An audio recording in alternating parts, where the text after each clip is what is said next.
Muy buenas amigos de YouTube. En esta ocasión queremos compartir con ustedes un tópico que es de vital importancia en nuestros días, como lo es el de justicia social. La Asamblea General de la ONU decidió declarar el 20 de febrero como Día de la Justicia Social, y eso es lo que se ha de estar celebrando en los próximos años. Pero, ¿qué ha ocurrido con este tema a nuestro alrededor? Parece ser que cada vez este término se va haciendo más popular, a través de noticias, a través de estudios, a través de la prensa, ya sea la televisión o la prensa escrita, y queremos que este tema pueda quedar claro a través de una serie de estudios que hemos hecho para compartir con ustedes. Que el Señor los bendiga y los guíe en este estudio y que pueda ser de bendición para cada uno de ustedes.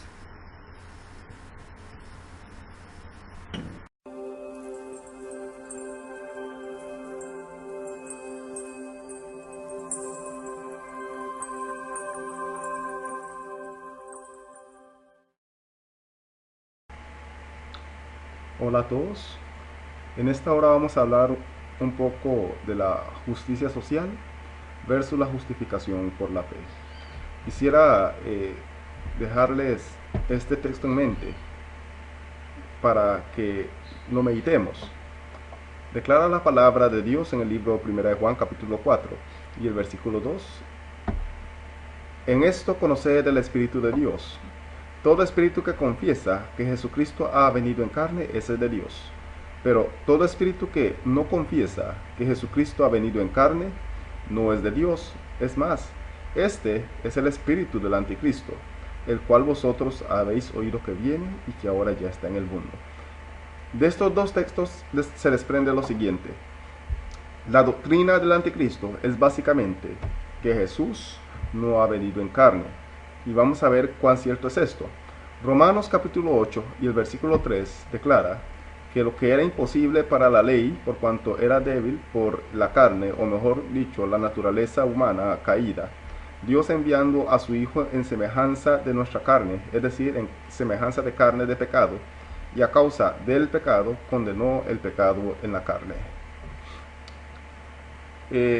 Vamos a hablar un poco acerca de la justificación por la fe y la obra de Cristo. Iniciamos con la pregunta: ¿quién es un pecador? ¿Somos pecadores porque pecamos? Es decir, nos define pecadores la acción que hacemos al desobedecer o pecar, o pecamos porque somos pecadores, es decir, pecamos porque ya traemos esta culpa del pecado desde antes. Son preguntas que queremos responder. De esta pregunta, de estas dos preguntas, surgen el resto de preguntas con las cuales vamos a lidiar. Por ejemplo, ¿compartimos nosotros la misma culpabilidad de Adán? Hay iglesias, hay personas que creen que la culpa de Adán es transmitida a las generaciones posteriores, y para pecar solamente hay que nacer. En otras palabras, el pecado es un estado y no una acción. ¿Qué es justificación por la fe? Hay muchas personas que hablan de justificación por la fe. Dicen que el hombre es justificado por fe y por tanto da licencia para desobedecer la ley porque no es por obras. ¿Qué es santificación? Y de igual forma, de igual manera, hay personas que tienen un concepto errado de santificación. Algunos piensan que la gente se santifica en el momento que Cristo viene. Lo que sí sabemos y podemos mencionar sin temor a equivocarnos es que sin santidad nadie va a ver al Señor. Una vez salvos, siempre salvos. Es decir, si somos salvos, ¿por qué tenemos que obedecer como requisito para salvarnos? Si la salvación no es por obras, si no es por fe. Es una pregunta interesante, porque trae una guerra entre la salvación y las obras.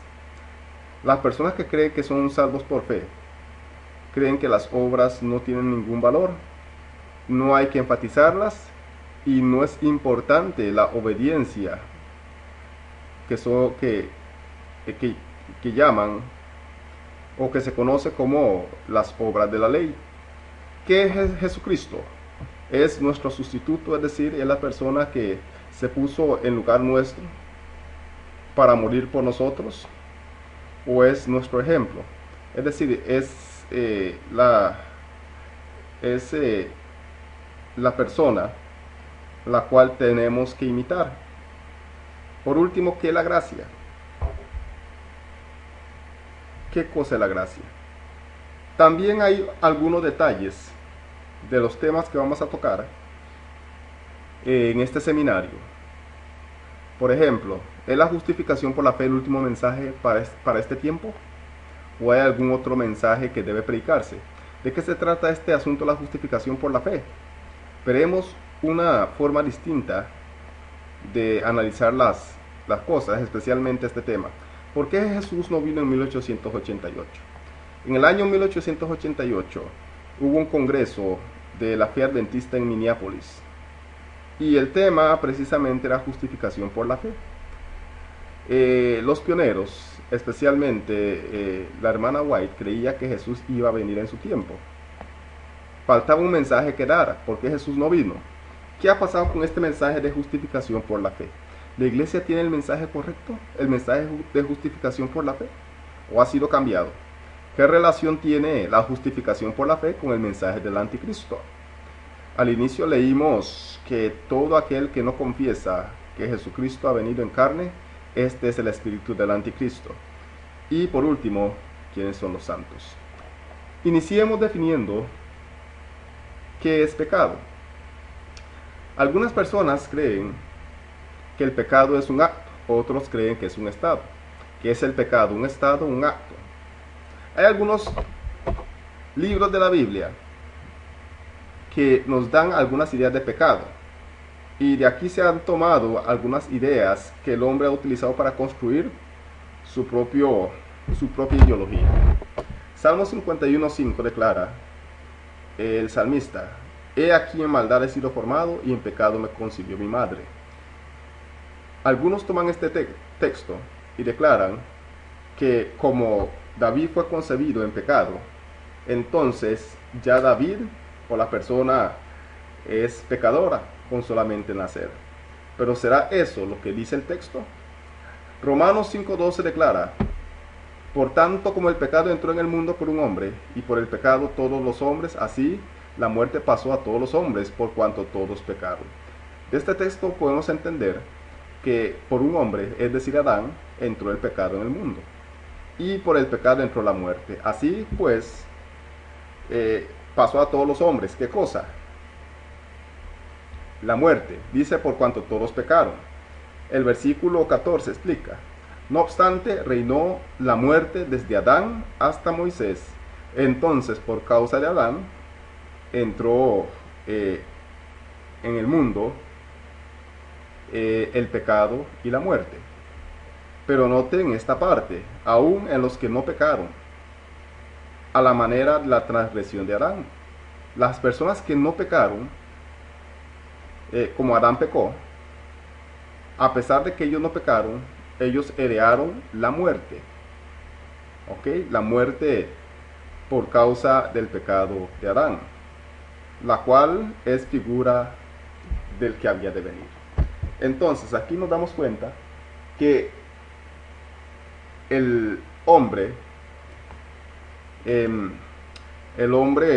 heredó el resultado del pecado de Adán, que es la muerte. ¿Okay? Sin embargo, el libro Conflicto de los Siglos, página 546, y párrafo 2 declara que la única definición de pecado es la que da la palabra de Dios. Y en el libro de Primera de Juan, capítulo 3, versículo 4, declara que el pecado es la transgresión de la ley. Es la manifestación exterior de un principio en pugna con la gran ley de amor, que es el fundamento del gobierno divino. Entonces, la única definición de pecado en la Biblia es esta de 1 Juan 3:4. No hay otra. Por consiguiente, los otros elementos que encontramos no son definiciones de pecado, sino posiblemente sea la forma en que se manifiesta el pecado. Desde esta perspectiva, quisiera hablar un poco acerca de lo que es el pecado original y qué conexión tiene con la justicia social. El pecado original es un concepto que nació gracias a uno de los filósofos romanos que llegó a ser padre de la Iglesia Católica. Su nombre era, o se le conocía como San Agustín de Hipona. ¿Okay? Nos dice Wikipedia, el pecado original, también llamado pecado ancestral, es la doctrina de la mancha de la humanidad por el pecado como consecuencia de la caída del hombre, de Adán, originada por la rebeldía de Adán en el jardín. Esta condición se ha caracterizado de muchas formas, desde algo tan insignificante como una deficiencia o la tendencia hacia el pecado. Es decir, el hombre tiene tendencias pecaminosas, o a algo tan drástico como la depravación total o pongamos atención a este concepto, la culpa automática de todos los humanos a través de la culpa colectiva. Es decir, nosotros los seres humanos somos automáticamente culpables, sin siquiera llevar a cabo un acto pecaminoso. Pero, según la definición anterior que dimos de 1 Juan 3, versículo 4, nos damos cuenta que el pecado es más que todo acciones. ¿Por qué? Porque el versículo 4 de 1 Juan 3 declara que el pecado es transgresión de la ley. Así pues, el que no transgrede la ley no se le puede imputar de pecado, es una acción. En los concilios se estableció el pecado original, en los concilios católicos, como la razón del bautismo católico. Aquí pues entendemos que la razón por la cual los católicos bautizan a los niños es por el pecado original. Estas personas, o la iglesia católica, cree que todos nacemos ya en pecado, en el sentido de que no es una acción el pecado, sino es un estado. Con solamente nacer ya hicimos pecado. Entonces los niños desde pequeños, desde que nacen, necesitan ser bautizados. Ahora, esto está en pugna o en contra de los claros textos bíblicos, porque el libro de Marcos capítulo 16 versículo 16 declara que el que creyere y fuere bautizado será salvo, mas el que no creyere será condenado. Una condición indispensable para ser bautizado es creer. Pero ¿qué tan posible es que un bebé de 2 meses pueda creer para tomar una decisión? La respuesta es ninguna. Entonces, desde esa perspectiva, no podemos concluir que esos bebés ya pecaron. ¿Por qué razón? Porque no tienen facultad, sin siquiera de poder creer, para poder ser bautizados y ser salvos.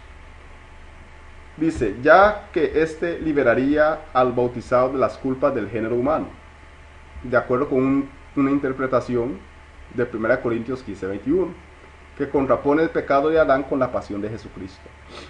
La Iglesia Católica y otras que practican el culto a María o mariano excluyen, sin embargo, de las consecuencias del pecado original a la Virgen María.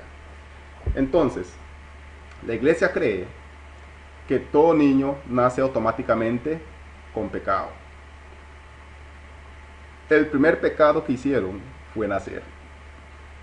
Pero de esto se desprende una teología que la Iglesia Católica creó, que es el detalle o la teoría de la Inmaculada Concepción de María. Es decir, María se salvó del pecado original. Es decir, que María es el único ser, aparte de Cristo, que nació sin pecado. Y lo explican en virtud de una gracia especial de Dios para que Jesucristo no tuviera el pecado original. Entonces la lógica es, si Jesús nació y Jesús nunca pecó y permaneció puro y santo, la única forma en que eso pudo haber sido porque Jesús nació de una mujer que es hija de Adán. La única forma en que Jesús pudo permanecer sin pecado es que su madre fuese sin pecado, es decir, la Virgen María. Pero si la Virgen María era inmaculada, al igual que Cristo, podríamos seguir con el mismo razonamiento y decir que la madre de la Virgen María también debió ser inmaculada. Y así seguiríamos con la misma teología que la Biblia no apoya. En el Catecismo Católico, en el número 404, se dice que el pecado de Adán es el pecado de todos los hombres. En otras palabras, los hombres, con solamente nacer, automáticamente pecaron. Tomás de Aquino declara, o según una expresión de Tomás de Aquino, la humanidad es en Adán como el cuerpo de un único hombre. Ahora bien, el catecismo afirma que la transmisión de este pecado, el pecado de Adán, es decir, nacer con la culpa, es un misterio que ni ellos mismos pueden explicar, y que por lo tanto la expresión pecado se usa de manera análoga, puesto que no se trata de una falta. Entonces, para la Iglesia, pecado no es una falta cometida. No es que usted vino y usted robó, entonces pecó, o usted mintió, pecó, sino es más allá. Sino de un pecado contraído. Es decir, usted al nacer contrajo el pecado que llevó a cabo el primer hombre, Adán. De estas lecturas podemos extraer los siguientes razonamientos. Todos llevamos el pecado de Adán y sin cometer algún acto pecaminoso ya somos pecadores. Me explico. Un bebé de 2-3 meses nace y no ha ejecutado ningún mal, ni en pensamiento, porque su mente no ha sido desarrollado para llevar a cabo algún acto pecaminoso. Que no puede maquinar mal. Un niño de 2-3 meses. Sin embargo, ya pecó porque nació. No hay nada que hacer para pecar, según la ideología católica, simplemente nacer. Por eso bautizan a los niños desde pequeños. Ningún hombre puede deshacerse del pecado de Adán, pues nace con él. Bueno, en realidad, la única forma de deshacerse del pecado es el bautismo. Por eso lo bautizan desde pequeños. Ahora, Jesús nació hombre del vientre de una mujer hija de Adán. La pregunta es, ¿cómo Jesús se deshace del pecado de Adán si nace de una de las hijas de Adán? Hay dos formas en que se explica este detalle. ¿Cómo Jesús se deshace del pecado de Adán si nace de una mujer que es una de las hijas de Adán? La primera opción es que Jesús debió haber nacido con la naturaleza de Adán antes de pecar. Es decir, antes, cuando Adán estaba en su inocencia, Jesús debió haber tenido esa naturaleza. ¿Sí? La otra es que nace de una mujer que no tiene la naturaleza caída de Adán, cuya naturaleza es quitada de manera misteriosa. Esto ya lo explicamos. La Iglesia Católica cree en la segunda opción. Creen que Cristo nació de una mujer virgen inmaculada. Y este es requisito para que Jesús pueda nacer sin pecado. Pero las iglesias que no son católicas creen que Jesús nace con la naturaleza de Adán antes de pecar. Ahora, sin importar cuál opción usted escoja, Las dos opciones sustentan la idea de San Agustín de Hipona del pecado original. Ahora, ¿qué creían los adventistas sobre este asunto del pecado original y este tema que es tan importante especialmente para los adventistas? En nuestra siguiente sección vamos a hablar y dilucidar de este tema. Ponga la atención debida y observe lo que se cree ahora en la iglesia adventista. Sé que este tema va a ser de sumo interés al ir desarrollándolo. Que el Señor los bendiga.